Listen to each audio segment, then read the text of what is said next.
Okay, people, and we're back. This is your favorite cousin Chief over here at GC Radio, and today I have a treat for you.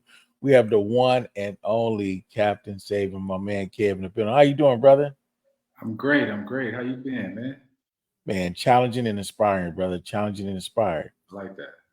So, Kev, just to let the people know, I like to start off and end with your social media. Let people know who you are and how they can reach you and follow you on social media, your websites, and your social media. You want to do that right quick before we start off? Sure, sure.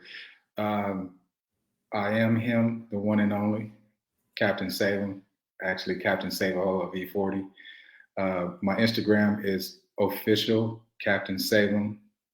So, and then on Facebook, I'm Supa SUPA Hero. So those are the social medias right now. Excellent, excellent, excellent. So, Kevin, tell me this: how did you get started? Where did you grow up at? Where are you from?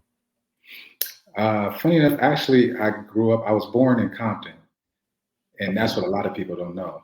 But I was born in Compton. We moved to the Bay. We actually moved to San Francisco first, and was staying with my aunt, my cousins in San Francisco, and then we moved to Vallejo. And my mom got a job at CNH Sugar because that was the main, main thing other than Mare Island. But and then the whole Vallejo thing happened. Going to elementary, junior high, high school. Um, I was hella good in sports, basketball and football. Football was my thing, but I was actually, dunking, even playing basketball, as a guard and just different stuff like that. But football was just my love, and I hurt my ankle so much, playing basketball every day, and we was doing the and one stuff before and one and everything.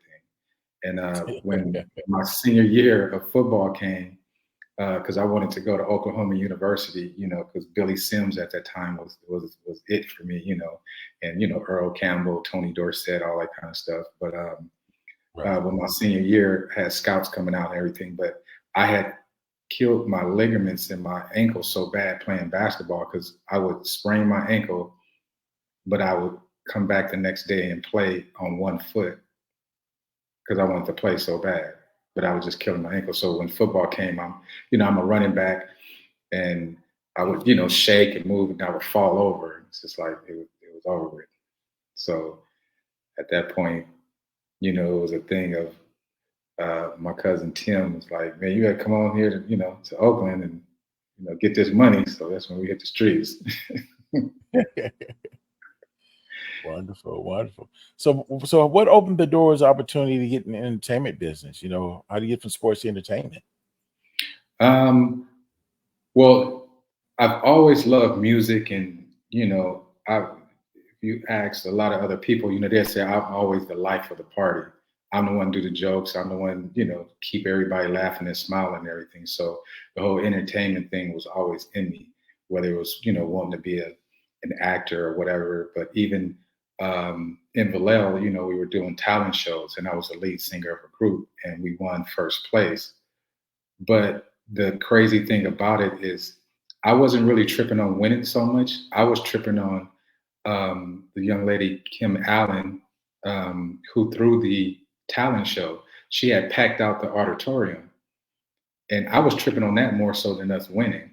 So I was addicted to the business side of promoting and everything. So I started promoting shows and comedy shows and different stuff like that. So I was known, in Vallejo at that point with, I'm, the hottest promoter before promoters were hot, were the thing. I used to do comedy shows, and then as soon as the comedy show finished, I would it would turn into a strip show. So I had female strippers on one side and male strippers on the other side. So I would pack it out like that. So from promoting that, it just got into promoting just anything. And St. Charles, who is 40's uncle, um, me and him used to see each other in passing, and we caught up with each other at D Shot. D Shot had a clothing line, a clothing store at that time. It was actually next door to the studio that we had later on. But I would bump into him, and he was like, "Hey man, you need to come work for me." And I'm like, man, I'm sitting here at that time, like I'm doing something with $1,000 in my pocket or something. But it was from not only really the shows, it was from me in Oakland with my cousin Tim, really getting money. And I'm thinking, it ain't gonna work for you. But I always respect, my elders. So me and him always had that thing. So one day I was like, yeah, okay, let's do it. And then so he had Solar Music Group, which was the distribution company for Sick With It Records. Right.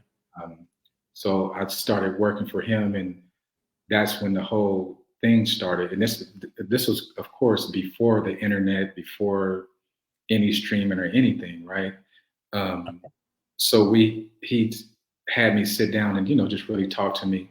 So I started by we created our own retail list, which I had to go to the library every day and pick out the yellow pages, which people don't even know what that is nowadays, but go to the pages of every state and write down every mom and pop record stores.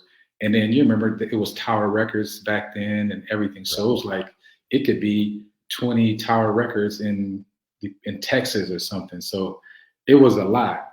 So we built this retail list, and then we started sending out bulk mailers, and which we created pre-orders, and then we sold the pre-orders to City Hall Records, was City Hall Distribution over in San Rafael with Walter, and they would give us COD, and so that was something that was never done before. Everybody who put out records either had to wait 120 days or more to try to get a check. We were getting COD right off top, and I was bringing the checks back. As soon as the purchase orders were 30,000 units, I would, come back with a check, and then, that's where it spawned from. Man, that's interesting, bro. That's a good concept. What put you in a position to do that? I mean, just on the job training, or you had mentors, Oh or? yeah, yeah. Good question, because a lot of people always ask me that over the years. It's like, hey, did you go to college for that? It's like you can't go to college for certain things, and that definitely wasn't a course, because it was actually, learning how to promote a product in the streets at real time. Because again, we're talking, this is before, we're talking, this is 82, 83, 84, it was not, the internet wasn't even thought about back then. So it was really just trying to figure out a way. And then the way was, okay, we'll get these stores to order and then sell the purchase orders to a distribution company that will, pay COD on the spot. Right. And this was, this was 40s, project, the mailman. Well, it led up to that, but it was the click first, and then all of the the individuals like Mac Shine was with Funk Mob. Of course, we had D Shot, Be Legit, Sugar T, Selly Cell. All of those things were running through that system. And then when we got to E40's Mailman, the pre-orders were 50,000 pre-orders on that. And then from there, I did SIBO's first album, and I was SIBO's first manager at the time. And then with Sick With It, I was wearing all of the hats. That's what a lot of people never knew. A lot of people always know me as, oh, that's just Cap Salo, all this and that. But I was behind the desk from day one, running the label, doing radio, going to see Larry Jackson, who was the man now. He was an intern back then. Seeing Larry Jackson, Alex Mejia, Chuy Gomez, even Big Von when he was over at Wild. It was just a lot. So I was doing radio, I was doing street promotions, tour manager, like everything. And then so with SIBO, that was the same thing with the Gas Chamber album. Me and T took him out, and that's how he, we went to Seattle, we went to LA, went to everywhere. And that was how his connection with Seattle came, with Big Ike and them up in Seattle. Right. A lot of people don't understand, man, how difficult it is doing things that other people haven't done. Like when Hammer first came out, people said this and said that, but no one at that time had major endorsements, cartoons, Yes. corporate on their heels. I mean, you know, a lot of people call them a sellout, but when they got the opportunity, they sold out too. You Hello. know, there was a Hello. lot of jealousy. So, man, you're Yes. a pioneer at this, man. I mean, you kind of like invented the wheel for others. Yeah, and you know, a lot of times, you know, even with Hammer, which who I love to death, who I just seen Saturday, we were together with Ice Cube, but he definitely a pioneer, and he doesn't get enough credit for that. And in terms of selling out, you know, he did what he was doing and had to do to feed everybody he was feeding and giving opportunities to. And then as far as with me, it was a thing from day one with St. Charles. It was like it was a challenge. I love challenges and I love business aspect of stuff. So the challenge, you know, was just the same thing. A challenge is trying to do a concert or a comedy show and trying to pack the house. That's a challenge, you know, and trying to make your money back or your investors' money back. So with him, that was a challenge, which was great. But and then it, you know, I wasn't or we wasn't even thinking about, you know, being the pioneers of something at that time, you know, because even you got to remember, even throughout everybody from, you know, that was on Sick With It, again, you know, I did SIBOs and I also did Drew Down.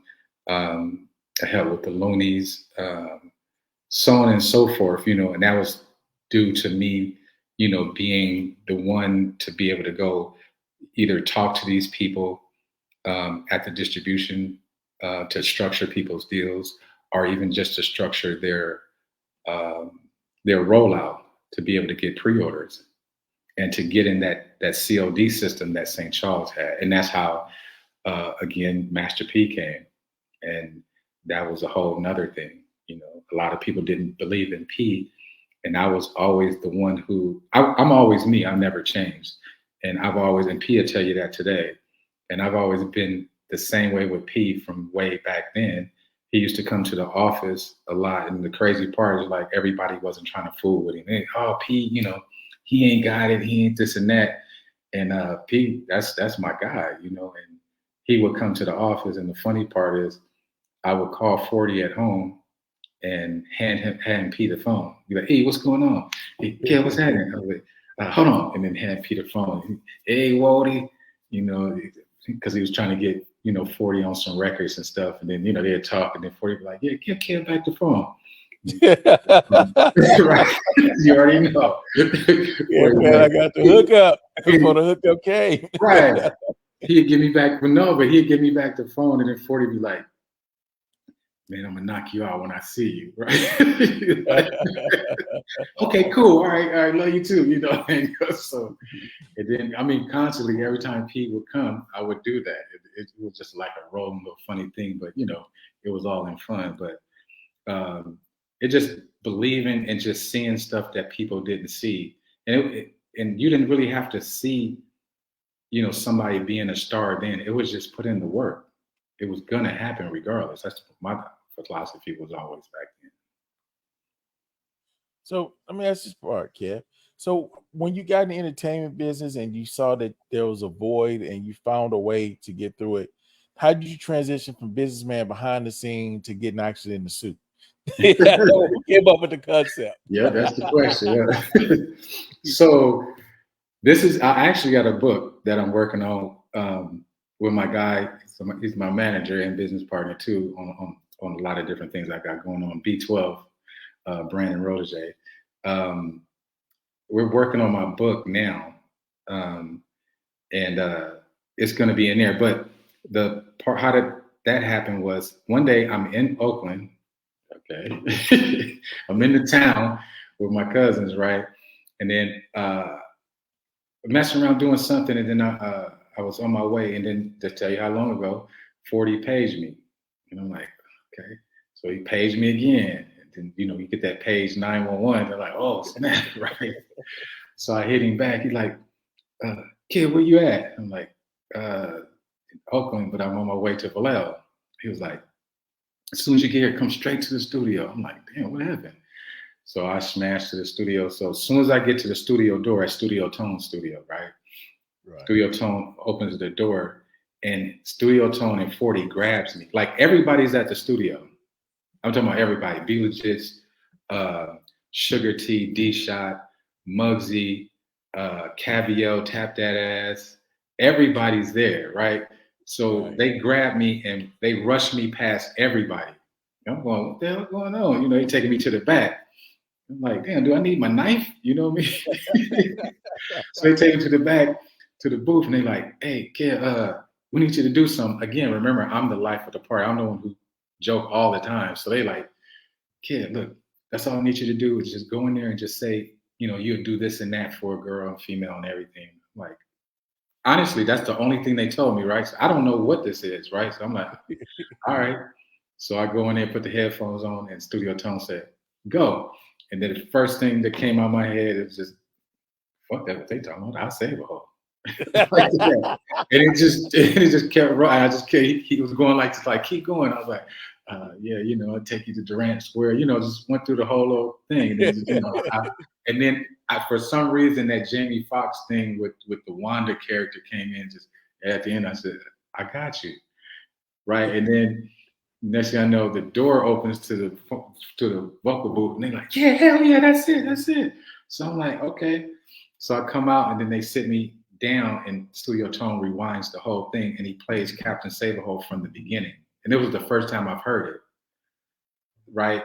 So he plays the whole record and then it gets to my part at the end and everything that everybody going crazy. Kid, you did that. Woo. And I'm like, but me, I'm sitting there going, okay, I got it now. Okay, let me go. They're like, oh, no, you ain't touching nothing. You freestyle. Like, no, I understand what's going on now. It's like seeing a movie and then like, okay, work on the soundtrack. But that's what happened. That's how that ended up happening on that. And then from there, it was, we have to shoot the video. So me and 40 and Dwayne Terry, who had actually shot it, sat down. We was like, we need to come up with a concept. And the concept was basically a black Superman, a black superhero. And we got the cape made and did that. And remember, it was the box was the it thing back then, showing videos. Man. And the box went crazy with it. And then we were getting ready. And all our shows at that point was always down south, always in Dallas, Houston, like Louisiana, like everywhere. It was always down south. And the first show from when the video was on the box and everything was in Dallas at, I want to say Club Lexus.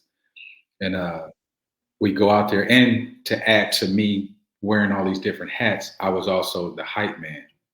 So I'm the first one coming out and, you know, hyping the crowd up and interacting throughout the whole show and actually structuring the show, what we're going to wear, what we're going to come out, you know, what jackets and different stuff. So now I got to add me in there with the cape on it.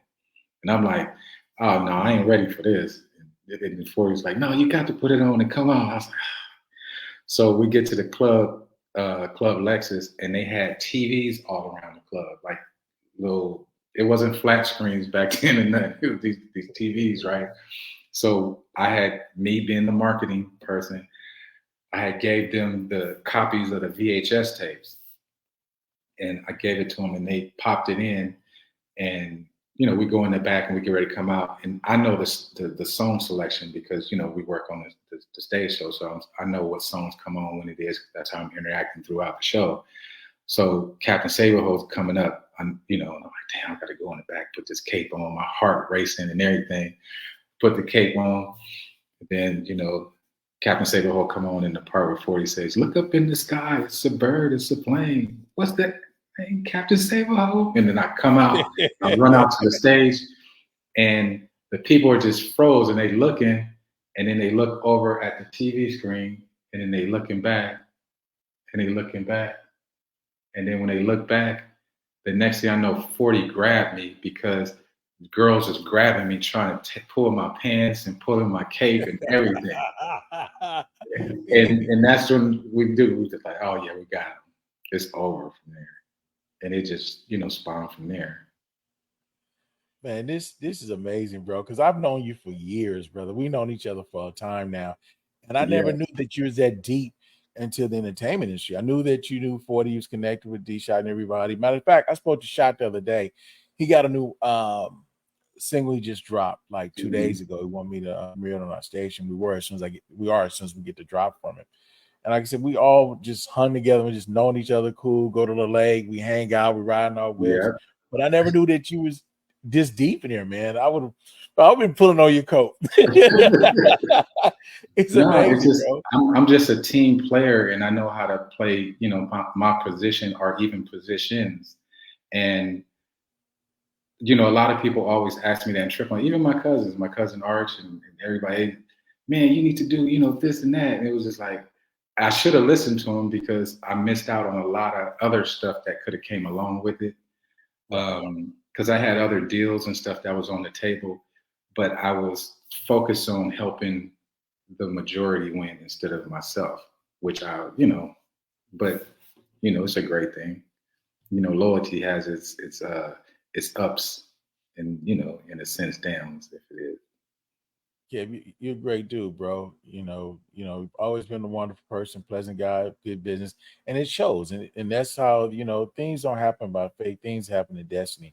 And by you being the character of person you are, the karma comes around. It came with many blessings, dude. You know what I'm saying? Yes. And that's people got to understand. They always want to fake it till you make it. If you fake it, you just fake it. You make it when you do what you're Hello. supposed to do. You're gonna keep Hello. faking till you quit faking it. You got to make it. Exactly. And you one of those examples, brother, that there's a million reasons why people can't do anything. What did you say? You went to the yellow pages, you looked up all these distribution links, you did. It's a million reasons. You could have said, "Hey, my homeboy's going to a party, I got a headache, it's too much to read, I don't feel like writing all this down." But Right. you did it because of one reason: you wanted to. Yes. You know what I'm saying? A challenge. You are example of what Mike Tyson said. He said discipline is doing the things you hate like you love it. And that's how you succeed. Yes. Throughout whatever is in front of you. Because I want to add this one thing. Like I said, I was always promoting as well, right? So I remember this time I'm in East Oakland, the side shows and stuff is going crazy, but I'm in East Oakland and I'm at the light by Eastmont Mall on MacArthur. And I jump out and I'm handing out cassette tapes, yeah, hey, bump that. Everybody bump that. And I remember a few people was like, nah, they handed it back. Like, nah, okay, I'm cool. Dude rap too fast, man. I'm cool. And I was like, huh? Literally, I'm trying to, but I'm like, okay, I get it. Because if somebody tells you that, then you got something different because it was totally different. And I just kept pushing. Right. And honestly, I want to say, don't quote me, it could have been a week later or 2 weeks later, 40 was on fire. It was a wrap because it was the Mr. Flamboyant album that I was pushing, that I was promoting. I mean, it's unfortunate some people they miss the boat. Like my stepbrother introduced me to Lil Boosie Camp, and my boy Skeeter used to work with Boosie. And there was a situation where some guys in Oakland had some money, and I was like, man, y'all need to fool with this guy named Boosie. Boosie is whack in Oakland. We don't want to fool with whack. I said, listen, bro, y'all don't understand. This guy got the South on lock. So then they called me back about 30 days later, a month later. They was like, bro, what's up with the old boy, man? We hearing about him. My boy's in prison telling me about him. Everybody tell me he lighting up the South. I said, man, he already worked some hour every day. It's a wrap. It's done now. Yeah. Because they could have actually had him, man, for about 25,000. Had him sign and bring her over. And at that point, Webby's already hot. He's like 100,000. He's like, oh man, I should have listened to you. He said, I came to you. Exactly. Instead of researching, you just played it down. Exactly. Yeah. I talked to Boosie manager Jay probably it was a couple months ago. I'm trying to get him on this TV show. I'll be with him, bro. Next month. He's tied to a guy in Mississippi named Mississippi Gino, and they do a Boosie Fade competition where all the barbers come out, and whoever can do the best Boosie Fade win a prize. Boosie come out and perform. It's a whole day event. It's this the third annual. It's a wonderful thing. Give barbers a chance to shine. They come all over from Memphis, Texas, Georgia, Alabama to Vicksburg, Mississippi for this competition, and it's real huge. They have to rent out the City Auditorium to put it in because it's so huge, man. They take the whole stage of barber chairs, so he'll be here, man. Yeah, that's dope. Yeah. So, Kev, tell me this. Let the people know what advice you have for somebody entering the entertainment industry right now? Now, Because it's totally honestly, different than when you started and when I jumped in with the right? company. It's Yes, totally yes. different. So I've seen the shift so much, and then I had jumped out of it for a while, and then jumped back in it at a different space Mhm. because I'm pushing more into television and film now. Um, then we'll talk about that in a second. But to answer your question, if somebody's jumping in, depending on what they're jumping, if they're jumping in as a label or management or artist or whatever, of course, those are three different things. But even with that said, all three different things, I just do you. It's like you don't worry about nothing else because a lot of people are always chasing the numbers, trying to chase the algorithm and all this kind of stuff. It's like that's where you lose your creativity at. It's like my motto has always been you do everything to the extreme and then you edit it later. That way it doesn't get in the way of your creativity because creativity is what's going to make you win. Because you create something that nobody else is doing or you're doing something better than somebody else, that's what's going to get noticed. Because people come into it like, I got to figure out how to, make this single work and it got to stream, a million streams and you're worried about the wrong thing. You're already losing. It's negativity. It's like you just got to just do you and just do it to the fullest. And just remember now, everything is based on popularity. The most popular person wins in this game. So it's just, and people want to be in your life. So that's why social media is so huge, and reality television, everything. Everybody wants to know what you do at every second or how you do it. So be creative with that and just say, okay, cool. I'm a new artist or I'm a new, manager. I got a new label. So let me create content around that and make that valuable and make money from that as well. Good point. Good point, man. I like to add also, people need to stay humble, bro, because I was listening to Cat Williams one day and he said he went somewhere and he saw Hammer and Hammer was in like the middle of the line and they told him to come to the front. And he went back and got Hammer, walked to the front with him.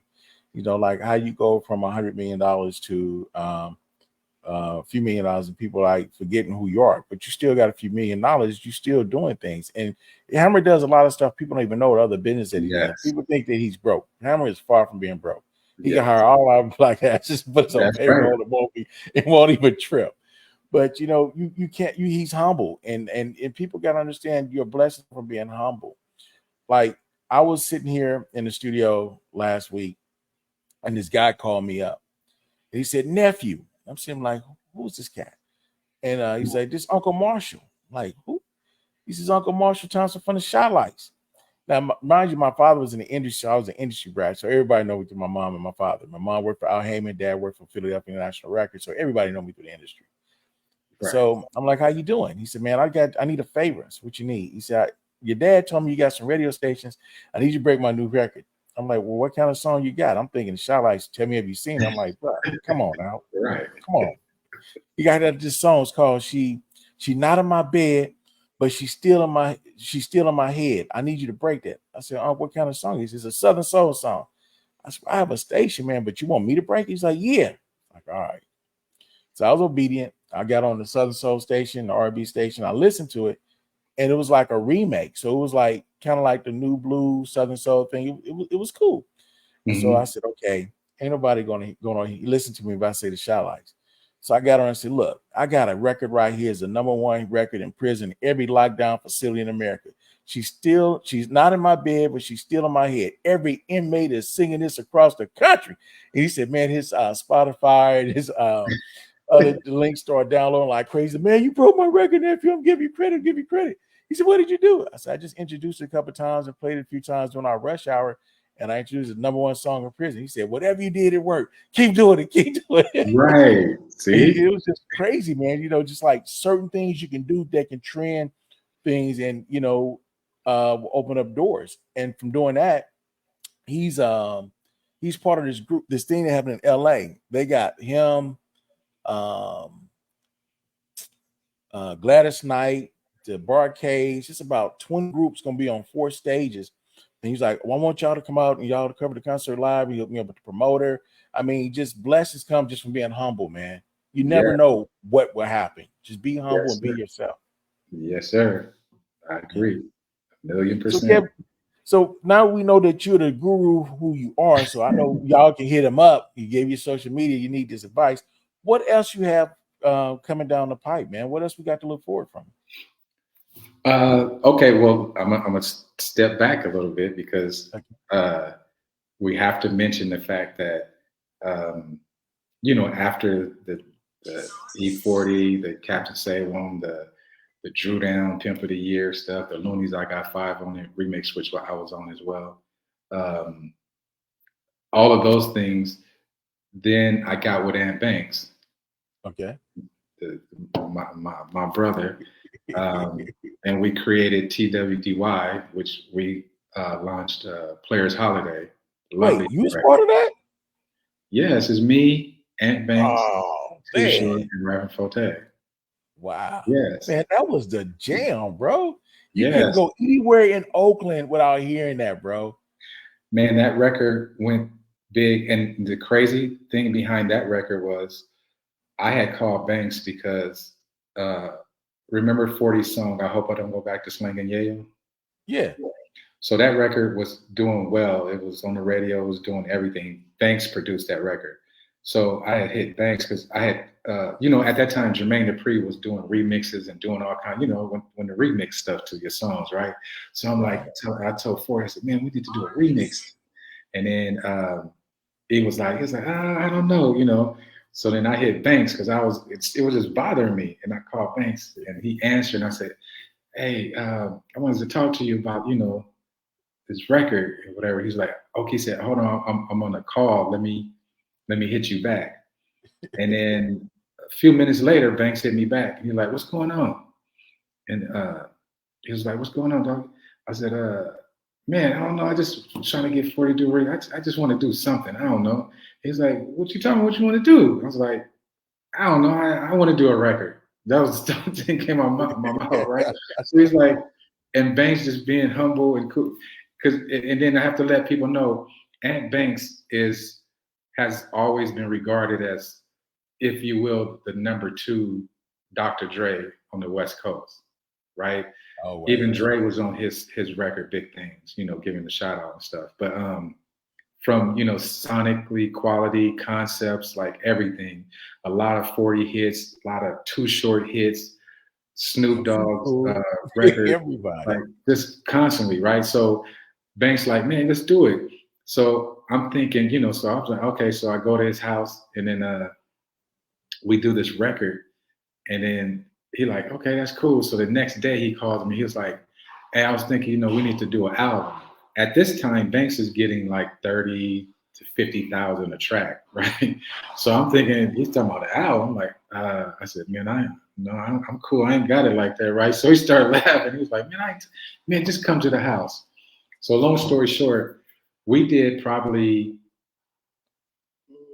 10 versions of Players Holiday. It was just me and him. And we were just doing, I was like, man, it's me. Cause I can't rap. I'm not a rapper. He was like, man, knock it off. Right. So we did honestly 10 different versions. And then Banks was like, I got it. He said, I'm gonna let you know what day, but pack your bag. We're going to Atlanta. So we flew to Atlanta. Short and Tony Draper picked us up from the airport. Tony Draper from Suave Records.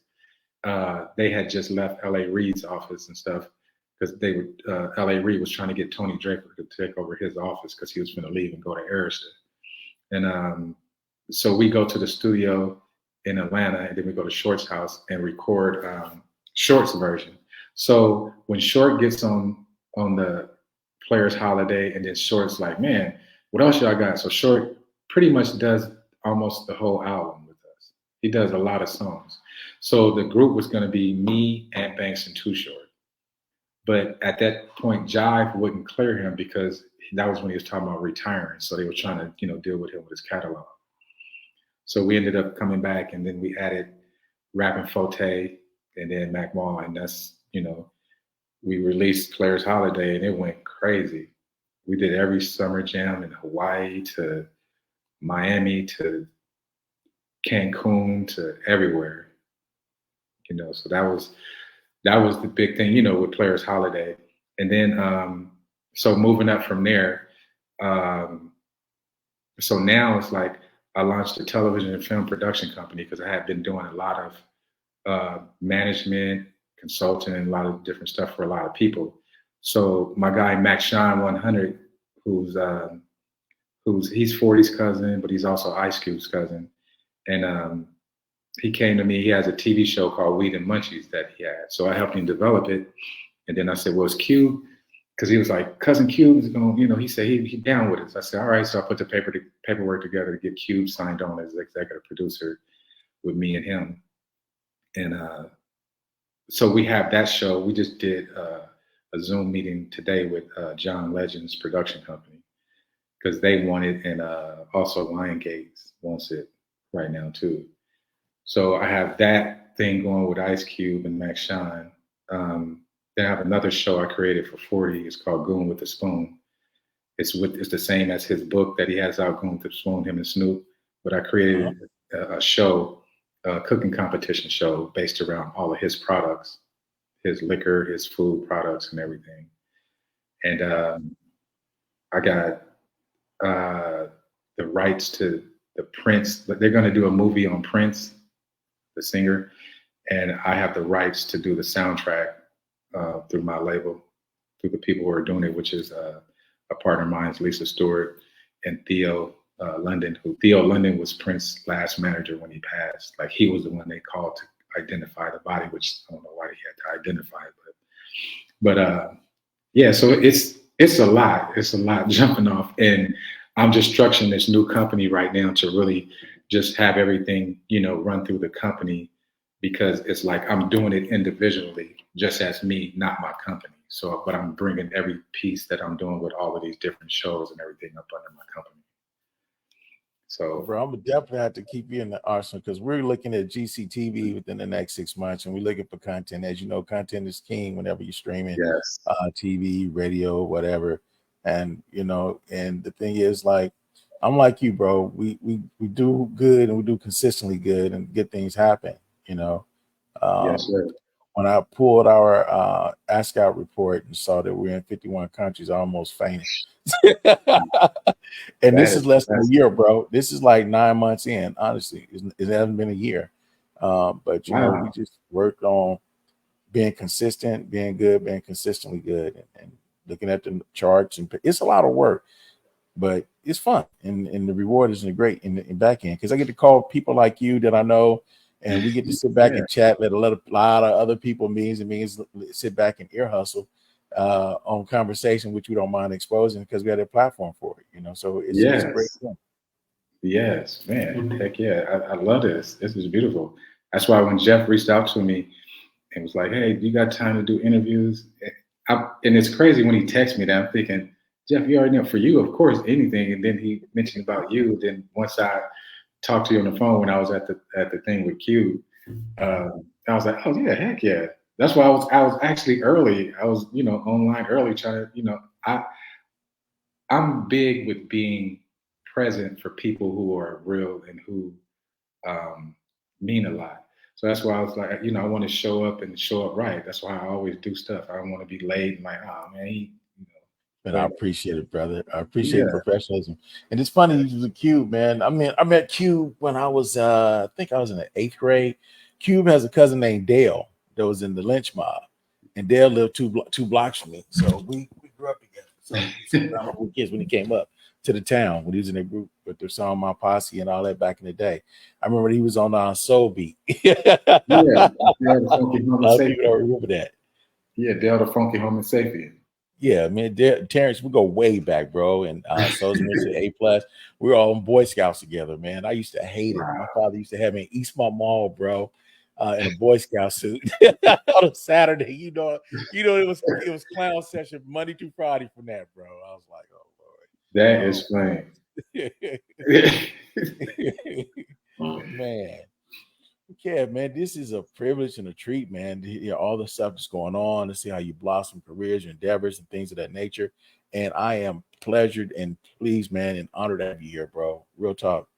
Hey, I appreciate it, man. It means a lot. And I mean that for real, for real. It means a lot. for anyone to take time out to, want to talk to someone and, get to know what it is about them. But it means even more when it's somebody that you really know and that, already had vested, time of being around each other. So, man, anything you need from me is all good, for real. Appreciate it, brother. Appreciate it. We're gonna have another brother coming on next. I don't know if you know him or not, Sam Styles. He's from the town. He did the movie Black August, did a lot of Yeah, videos. But yeah, yeah, Sam's coming on. Sam, the funny thing about Sam, he did an interview and he told people that when he was growing up, what motivated him to do what he do is he wanted to film a lot of stuff because the way we grew up, he always in competition. And he was speaking about my street. I lived on Marisol. He lived on Margarita. We competed on each street. All the boys in Margarita had to compete against Marisol against bike riding, the BMX, football, go up to Howard, basketball. Everything was a competition. wow. It was funny that he brought that up. And then when I reached out to him, he's like, man, I do a few, whatever. I said, man, but it's going to be special. What we're going to do, we're going to set it up this week. Like, I got you, Chief. I got you. And then I sent in our numbers and all that. He's like, dude, I'm honored. I'm like, no, I'm honored. He's like, no, I'm honored. It's just the synergy, man. I just love to have the ability to give back to my brothers from where I grew up at and others to help others, because the road to get to where we are now wasn't easy, bro. It was a hard road in a short time. But people got to understand, just as quick as we get here, if we don't be consistent, we can fall. It's a quick jump. What goes up goes down. So the thing what we're doing is trying to create a synergy to keep the incline going. We don't care about going up fast. We just want to keep it going up steady. It could be at a different angle, but long as it's going up. Yes, that's true. I agree. I'm with you.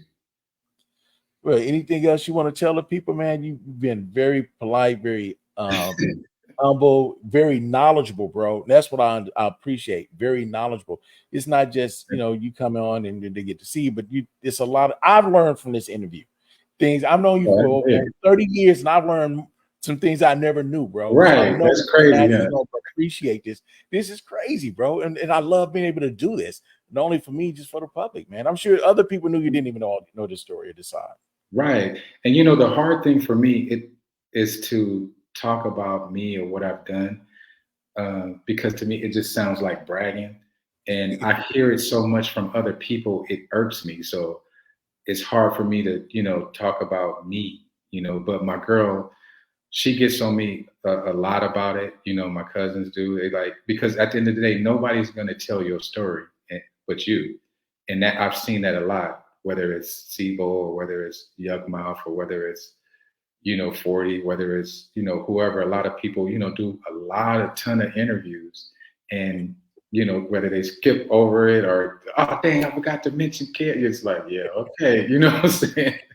And well, I'm not gonna get care, man. Yeah, that's why I said I got to do the book, man, to put it, put it in the book and do some kind of docu-series or something, But I'm doing a movie. It's gonna be a comedy movie though, a Captain Salem comedy movie. So that's gonna be pretty cool. Well, I'm glad we got to hook up with Jeff. And we got each other's connection number again. And whatever we can do for you, bro, anything that you're doing, you want to put on the platform, let us know, bro. We would love to have you on board our series of radio stations, podcast shows. We have 4 podcast shows. Believe it or not, the K100 is only one of 4 shows I have. It's one of the most popular shows. I have a morning show to wake that ass up in the morning. It is funny. The ideal for that came from a brother from Richmond. His name is Rico. He's in a group called Sons of Funk. You remember Rico? Okay, yeah. Wishing Inside of You. He was with P. And then they did the song. I got to hook up with him. Is Young Bleed, his cousin. So Rico and I was on the phone. Rico was on the phone. I was on the phone with me about a month ago, and he's like, "Chief," I said, "Where, Rico?" He said, "You tired?" I said, "Man, I'm not tired. I'm just thinking." Said, "No, brother, you tired?" I said, "No, brother, I'm thinking." He said, "What you thinking about?" I said, "Man, I got 9 stations, and my numbers is not hitting on all of them." He said, "Well, you sleeping?" I said, "No, not. I'm thinking." He said, "Wake that ass up." I said, "What you talking about? If you need a morning show, wake that ass up." It is energy. Rico just so full of energy all the time and laughing. I said, "You know what? I'm gonna do a morning show. Wake that ass up." And he came on and did the first 3 or 4 shows with me, man. I call up all the time, and he participates. And he was a member of the cast, but he He's doing a pilot right now that 50 is looking at picking up about a Southern soul singer as a time traveler, and they're filming at Southern University. So I That's won't dope. tell too much about it, but he's on a big Right. project. Yeah, so I would love to have him in the morning. So I call him every now and then, and he said, "Wake that ass!" Right. So you got how many shows now? Man, I have 4 shows. I have the GC Radio on the Go show. I have the morning, and that's when we go behind the scenes, the concerts, festivals. We interview people. We have the Wake That Ass Up in the Morning show. We have the K100 show.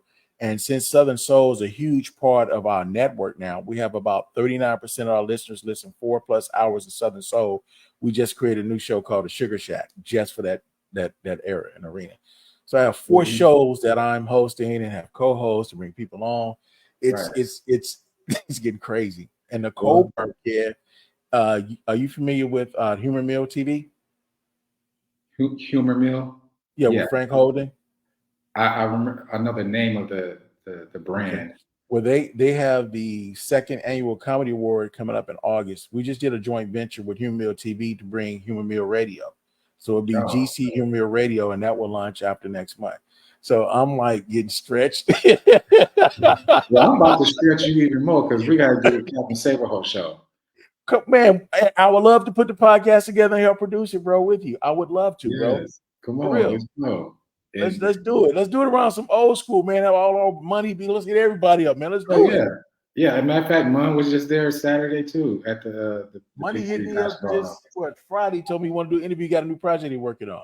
I said, it's our platform, bro. This is not about me. It's bigger than me. It's me. It's you. It's the listeners, and then listeners would make me do what I do because we hope to give them an experience. People can watch and go to YouTube and do all this other stuff. And that's what, Kevin. That's really the philosophy of my radio station. I don't want, when we play our music, we have over 300 hours of music on every station. We stack the deck. We listen to what songs people log off on. We give them less time. The others more popular. We add new music constantly. We play a lot of new artists on our stuff. So we play we discover a lot of artists also. And within that, anybody could play records. So we don't focus on it. We focus on radio personality, people with personality to tell the stories of record, introduce different music and things like that. So we leave them with an experience, I got this thing when I'm grooving. I'll tell them, hey, I'm standing on feet. You're grooving with your cousin Chief. If you can't stand on your feet, move your meat in your seat, but you got to switch to cushions. And people crack up. They email me, hey, I'm in my seat, moving my feet. It's crazy. Just certain things you identify and people catch with. And that's like a popular phrase that I get emailed and texts about all the time, bro. They be like, hey, Chief, did you switch to cushions? Are you in your same seat? And it's funny, man. It's crazy.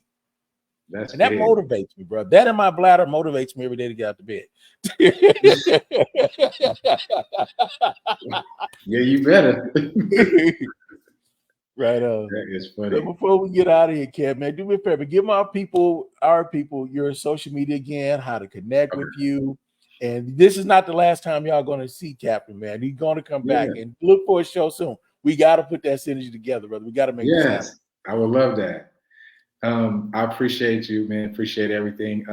You can reach me on Instagram at official Captain Savem, SAVEM. And then on Facebook, it's Superhero, SUPA Hero.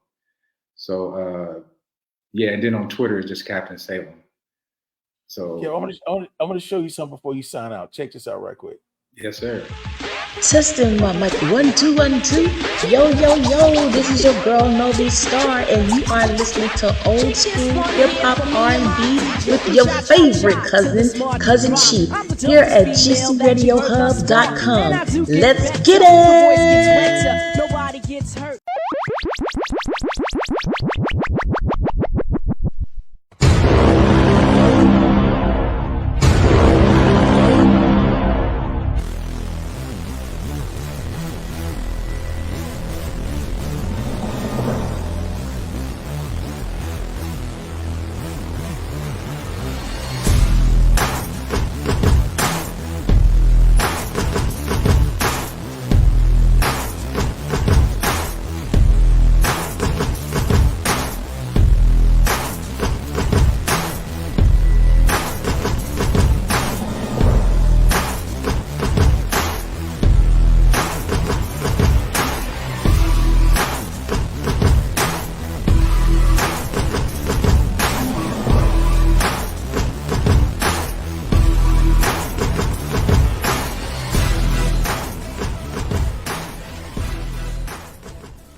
and I showed you that, Kev, just to let you know that we told you earlier that we cater to the gaming community.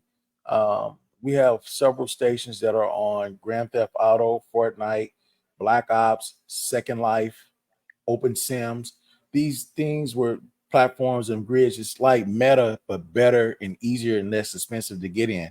We're working on Meta right now as well, where we can hit people that live vicariously through these characters. And we found out that there are a lot of artists that use these metaphors, these metaphors in these areas in gaming to collab with each other, find other artists, and express themselves, in that art form of rap, singing, poetry, or whatever. So what we do is we get these artists and we put them on our station with regular artists people know. And when they're streaming GC Radio. And that's part of the reasons why we're global and international, because we have a lot of streamers, influencers in the gaming community that supports GC Radio. We're about 32 to 34% gaming community sponsored. And the beauty about that, these people have funds because they have computers that are more expensive than a console, and they're on the internet all day. So we have a pipeline to them. There's some other stuff I can tell you behind the scene that we got going on with the gaming industry and stuff like that. But we also hooked up with Octavius Miller that does the West Coast Hip Hop Awards the 16th year. And it's the first year we're going to have gamers to stream in and perform through their avatars. It's going to be some crazy stuff, bro. Wow, that is I'm going to shoot you some stuff offline after the interview to let you see. And the technology, it's going to blow you away, bro. I promise you it's going to blow you away. Wow. No, I'm loving that. That's so the gaming community is something not to sleep on, bro. I'm telling you. Yeah, I'm on in. Oh, got you. So this is your favorite cousin Chief, Captain Saving Kev, with the K100 show. Another successful night. Thank you, my brother, for coming in. I appreciate you, and I'd love to have you back soon, man. We definitely got to get that collab going. Man, thank you for having me. I'm here for you. And in the words of Captain Saving, I got you. I need to be saved. We're gonna keep that 100, baby. All right, we out.